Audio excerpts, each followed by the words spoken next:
Pengertian reboisasi. Reboisasi merupakan kegiatan penghutanan kembali kawasan hutan bekas tebangan maupun lahan-lahan kosong yang terdapat di dalam wilayah hutan. Reboisasi meliputi kegiatan permudaan pohon, penanaman jenis pohon lainnya di kawasan hutan negara dan kawasan lain sesuai rencana tata guna lahan yang diperuntukkan sebagai hutan.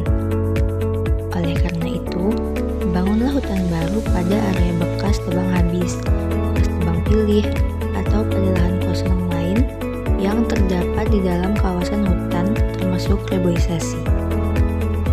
Jadi, reboisasi adalah membangun hutan baru atau penanaman kembali kawasan hutan dan bekas tebangan maupun lahan-lahan kosong yang terdapat di kawasan hutan. Allah berfirman dalam Quran Surah Al-A'raf ayat 56 yang berbunyi, "Dan janganlah kamu berbuat kerusakan di bumi setelah diciptakan dengan baik. Berdoalah kepadanya dengan rasa takut dan penuh harap. Sesungguhnya rahmat Allah sangat dekat kepada orang yang berbuat kebaikan." Selanjutnya ada peran penting tumbuhan hijau. Tumbuhan adalah makhluk hidup yang terdiri dari organ berupa akar, batang, dan daun, serta mempunyai zat hijau daun yang disebut dengan klorofil. Tumbuhan hijau mampu membuat makanan sendiri dengan menyerap unsur hara yang terkandung dalam tanah, karbon oksida di udara dengan bantuan sinar matahari, yang dikenal dengan istilah proses fotosintesis. Hasil fotosintesis sangat bermanfaat, tidak hanya untuk tumbuhan hijau itu sendiri, melainkan bermanfaat pula bagi makhluk hidup di sekitarnya, khususnya manusia. Oksigen yang dihasilkan dari proses fotosintesis digunakan oleh manusia dan hewan untuk bernafas, dan glukosa yang dihasilkannya juga bermanfaat sebagai sumber energi. Selanjutnya ada manfaat reboisasi. 1. Manfaat orologis. Akar pohon dengan tanah merupakan satu kesatuan yang kuat sehingga mampu mencegah erosi. 2. Manfaat hidrologis. Tanaman-tanaman pada dasarnya akan menyerap air hujan, sehingga suatu daerah yang ditumbuhi banyak tanaman mempunyai persediaan air yang mencukupi. 3.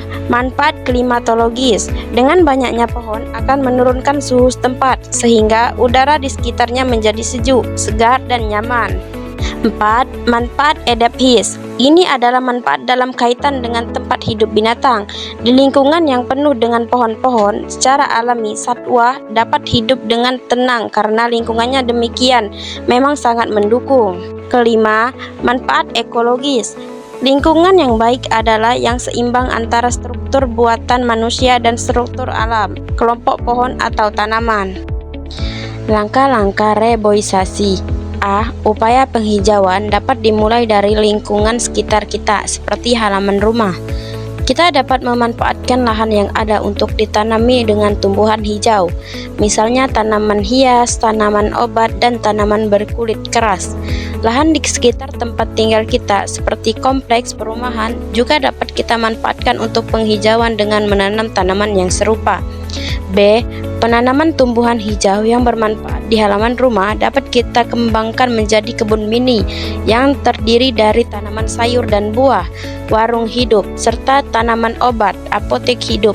Dengan mengembangkan kebun mini di halaman rumah, kita dapat menghemat pengeluaran anggaran rumah tangga sehingga menjauhkan kita dari sifat konsumtif.